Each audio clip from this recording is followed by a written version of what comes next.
Baik, perkenalkan nama saya Hansen Daniel Tantio dengan NIM H105120104047.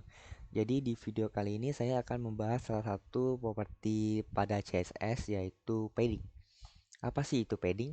Jadi padding adalah sebutan untuk spasi atau ruang di antara konten dan border. Seperti apa sih contohnya? Baik, langsung saja kita mulai. Pertama kita buat dulu untuk file HTML-nya. Di sini saya memberikan nama index ya. Nah, kita masukin HTML5. Untuk titelnya mungkin kita kasih nama saya saja ya, Hansen Daniel Tantio. Oke, sudah. Nah, untuk body saya ingin memasukkan judul H1 selamat datang. Oke. Lalu saya ingin membuat div yang di dalamnya berisi dua paragraf. Untuk paragraf pertama ya, kita masukin nama lagi. Nama titik dua Hansen Daniel Tantio. Oke. Lalu untuk paragraf kedua kita isi dengan NIM. Baik, untuk NIM H1051201047. Oh ya, divnya jangan lupa kita kasih nama kelas ya. Di sini kita kasih nama kelas data diri. Oke. Nah, seperti apa sih tampilan yang HTML yang telah saya buat ini? Langsung saja kita buka ya. Untuk membedakan nanti setelah kita padding apa perbedaannya. Nah, untuk HTML yang saya buat sebelum di padding seperti ini, teman-teman. Nah, baik, langsung saja kita kembali ke VS Code-nya dan di sini kita akan buat file yang namanya style.css. Oke. Nah, karena kita sudah membuat style.css, jangan lupa di index HTML di bawah title bebas sih di antara head ini masukin link. Nah, untuk linknya ini sesuai nama file yang tadi kita buat yaitu style.css gitu. Nah, dengan ini HTML ini akan memanggil file CSS yang kita udah buat. Nah, sekarang bagaimana sih cara mengaplikasikan paddingnya? Jadi kita masuk ke style.css, lalu titik. Jangan lupa nama kelasnya yaitu data diri, kurung kurawal. Nah, di dalam ini kita isi dengan padding. Oke, padding 100 pixel. Enter. Kita save. Jangan lupa di ini sudah kita save dan kita coba lihat kembali untuk filenya seperti apa. Nah, sudah berubah teman-teman. Yang awalnya nama dan nimnya ini ada di sini ya, di sini. Nah, sekarang berubah menjadi agak ke bawah ya, agak ke tengah ya, ya agak ke tengah juga. Nah, kalau kita ngelihat seperti ini kan agak aneh ya, karena kita nggak bisa ngeliat langsung nih. Jadi coba kita lihat, kita ubah warna ininya. Jadi kita kembali ke Visual Studio Code, kita ke style CSS-nya. Untuk padding kita hapus dulu ya teman-teman. Nah, lalu kita di sini masukin background color. Mungkin kita kasih warna merah kali ya teman-teman, red. Oke, warna sudah berubah jadi merah, kita save. Nah, kita lihat kembali ke ininya, Chrome-nya.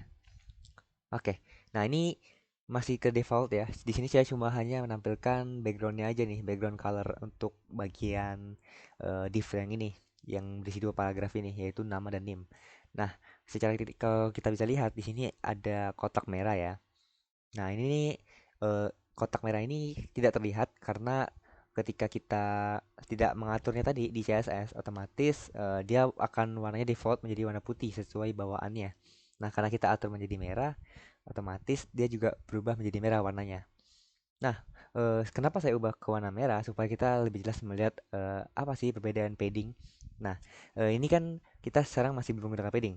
Nah, bagaimana kalau kita sekarang coba menggunakan paddingnya lagi?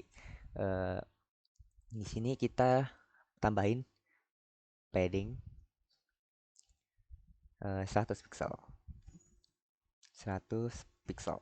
Oke, kita save dan kita kembali ke Chrome ya. Nah, berubah kan teman-teman? Kalau tadi kotak merahnya itu kecil, nah sekarang kotak merahnya ini besar. Jadi untuk padding, untuk yang pertama ini, yang padding tanpa ada aturan apapun. Jadi dia akan melakukan padding dari atas, bawah, kiri dan kanan untuk 100 pixel ke dalam. Nah, jadi seperti yang tadi saya bilang, fungsi padding itu sendiri adalah sebutan untuk spasi atau ruang di antara konten dan border. Jadi, yang sebelumnya teks ini hampir nempel dengan bordernya ya di sini. Tapi karena kita beri jarak 100 pixel, maka dia akan berpindah 100 pixel ke tengah. Nah, dari atas, bawah dan kiri akan terlihat, tetapi untuk kanan tidak terlihat karena ya seperti yang kita tahu tulisannya kecil ya. Kalau misalnya kalau tulisannya kecil dan tulisannya juga sedikit. Jadi kalau misalnya nanti tulisannya panjang sampai ke sini, dia juga akan membatasi untuk 100 pixel di sini. Gitu teman-teman.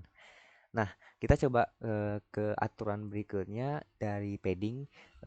Padding tadi kita lihat ada beberapa macam, yaitu padding left, top, bottom, dan right.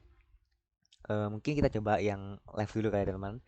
Nah, untuk left kita save dan kita kembali buka. Nah, kembali teman. Jadi untuk padding left dia hanya memberi jarak di bagian kirinya. Untuk atas dan bawah dia tetap kosong karena kita tidak atur, kecuali kita tadi menggunakan padding yang sebelumnya. Nah, untuk bagian kanan ini karena tidak kelihatan ya, seperti yang tadi saya bilang, tulisannya ini terlalu pendek, terlalu kecil juga, jadi dia nggak akan terlalu kelihatan. Nah, kita lanjut ke aturan berikutnya. Kalau ini sudah left, maka kita coba ke top. Kita save dan kita lihat kembali. Nah, ini tuh top. Jadi di left, bottom, dan right-nya ini nggak ada paddingnya dan cuma di atas saja yang ada. Jadi ada ruang kosong di atas ini. Nah, begitupun dengan yang bagian bawah. Ini kan top ya. Jadi kita hapus, kita ganti dengan bottom. Nah, kita save dan ya seperti yang kita duga ya. Jadi di bagian bawahnya ini yang sekarang yang kosong. Kalau tadi sebelumnya top itu di atas dan bottom ini di bawah. Nah, untuk atas dan kiri ini kosong karena tadi kita tidak atur ya. Karena kita aturnya tadi cuma bottom aja. Nah, yang terakhir ini padding right. Ya, yeah, padding right. Ini ke sebelah kanan ya. Kalau kita save dan kita lihat. Ya, jadi ini kalau kita lihat ini nih, kayaknya kayaknya tidak ada yang berubah ya teman-teman. Ya sebenarnya seperti yang tadi saya bilang, karena di kanan ini kan lumayan luas ya, sedangkan teks yang kita tulis ini kecil atau sedikit. Jadi dia tuh tidak sampai ke kanan. Tapi sebenarnya ada di sini batasnya 100 pixel. Jadi kalau salah sana nih nama Sunda Tantio bla bla bla bla bla bla sampai ke sini, dia bakal dibatasi teman-teman. Seperti itu. Ya, mungkin untuk CSS sekian ya teman-teman untuk bagian padding. Terima kasih yang sudah menonton dan maafkan apabila ada salah kata. Terima kasih.